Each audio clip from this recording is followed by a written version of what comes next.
Fano fighters have entered a special Woreda where majority of people is non-Amhara. Secondly, Ethiopia threatened Eritrea yesterday, saying Ethiopian patience is neither indefinite nor unconditional. Very strong remarks by an Ethiopian leader yesterday.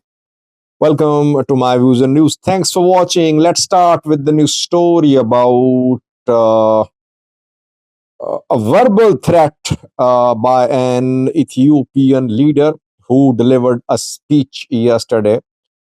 What did he say?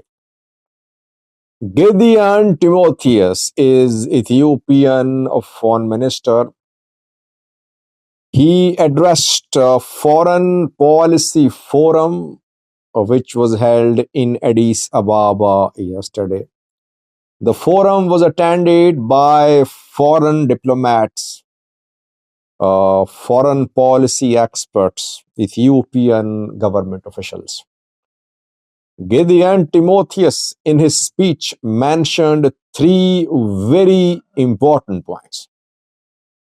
Firstly, the Ethiopian foreign minister reiterated Ethiopian position. He said, sea access issue is an existential issue for Ethiopia. He meant that Ethiopia won't make a compromise, and what Ethiopia is saying, it's not a hollow threat. Ethiopia believes that for its existence, it needs access to the sea. In front of foreign diplomats, Gideon made it clear. Second part of Gideon's speech, second point which he raised is very interesting. Gideon claimed that Eritrea is destabilizing Ethiopia, destabilizing the Horn of Africa. He said Eritrea is interfering in Ethiopia. Ethiopian patience has a limit. Ethiopian patience is neither indefinite nor unconditional. Here lies in the threat. Ethiopia is saying we're showing restraint, but we won't show restraint indefinitely. What does it mean? Well, Ethiopia is saying we'll take action. Eritrea is interfering in our country and we will hit back.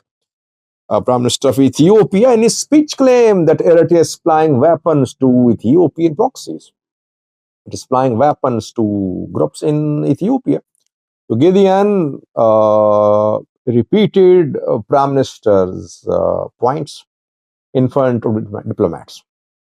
Thirdly, the Ethiopian Foreign Minister urged international community to step in to solve this issue. He said Ethiopia is ready to be part of any dialogue. It is ready to coordinate with Eritrea. But positive response from the other side is missing. This is what Ethiopia wants, by the way. Ethiopia wants to drag Isaias Afwerki to the table for a deal. Isaias Afwerki has not been showing real interest in dialogue with Ethiopia. They held dialogue in the past, by the way. Before Pretoria, they held some dialogue. They gave assurances, verbal assurances to each other. After Pretoria, all verbal assurances just vanished. Ethiopia reminded Isaias Afwerki of his past promises. Isaias reminded Ethiopia of Abiy's past promises of destroying TPLF. Both accused each other, and since then, we have been seeing start of a bitter verbal war between Ethiopian and Eritrean governments. Question is Ethiopia running out of patience? Will it really take action on Eritrea? I don't know. I think these speeches by Ethiopian leaders, PM Abiy spoke in the parliament, then Gideon spoke. All these speeches are meant for the consumption of international community. Ethiopia wants international community to pressurize Eritrea. Gideon also said that yesterday, that international community should pressurize Eritrea to talk to Ethiopia. Question is, does international community have any leverage to pressurize Eritrea? I mean, an isolated country, not connected with international financial system, not heavily relying on foreign aid, not heavily relying on IMF, World Bank. How can it be pressured? It can only be pressured through military means. Through economic means, it's difficult to pressurize Eritrea. Yes, if Ethiopian allies start uh, taking military posture to surround Eritrea, that could be the strategy which would make Eritrea panic. But Eritrea is also finding allies, so it is trying to be not on its own.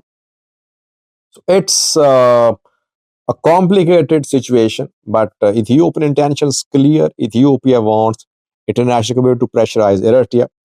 International community might not do that. What will Ethiopia do next? Let's see.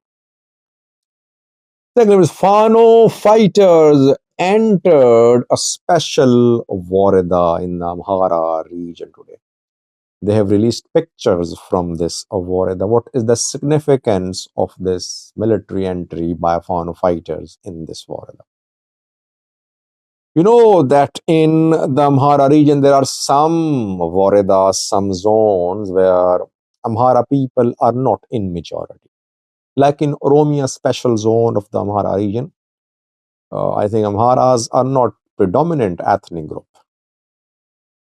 I'm talking about Oromia special zone Amhara. There's Oromia special zone around Addis too, part of Oromia, I think, part of Shagar now. I'm talking about Oromia special zone Amhara. Argoba zone does not have a special status, but there too, I think Argos live in large numbers. There is another Woreda in the Amhara region where Amharas are definitely not in majority. Argoba Woreda. This Woreda is located to the east of Dasi city, and some Amhara groups call it part of South Wollo. They say Argoba is part of South Wollo. I think Argoba has special Woreda status, if I'm not wrong. Let me if I'm wrong in comment section. Majority of the residents in Argoba is non-Amhara. Argoba is an ethnic group, I think. So according to some sources, over 90% of the residents of Argoba are non-Amhara. They're Argoba. Around 10%, maybe around 10% are ethnic Amharas. Majority, Argoba. Fano fighters entered Argoba and they released pictures from Argoba this morning. I have placed one picture on the thumbnail. This picture is from Argoba. Which Fano group entered Argoba? AFNF entered, Amhara Fano National Force, because AFPO does not have any considerable presence in Wollo now. Colonel was here in Wollo representing AFPO. Colonel, I think, is in Shoa now, or he's in Wollo Shoa border areas.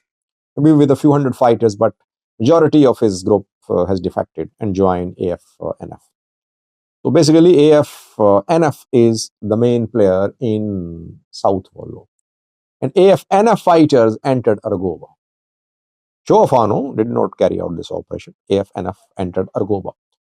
And when Fano fighters entered Argoba, they told the people to stay calm, saying that Fano won't interfere in the administrative matters in Argoba, and people can live peacefully the way they have been living. Since Fano have entered Argoba, Argoba shares border with Oromia Special Zone. Oromia Special Zone of Amhara, they might enter Oromia Special Zone. Yesterday, I heard some reports about Fano's entry in Oromia Special Zone. I heard it was joint entry by Wollo Fano and Shaw Fano, but I'm working on it. Once I get verified information, then I'll make a video about it. If Fano groups enter Oromia Special Zone of Amhara region, what will Oromos of Oromia Special Zone do? Oromos are in Large numbers there in Oromia Special Zone. Will they accept Fano's presence there? Will they obey Fano's instructions? Or will they start armed resistance against Fano in Oromia Special Zone? And will Fano enter Oromia Special Zone at all or not?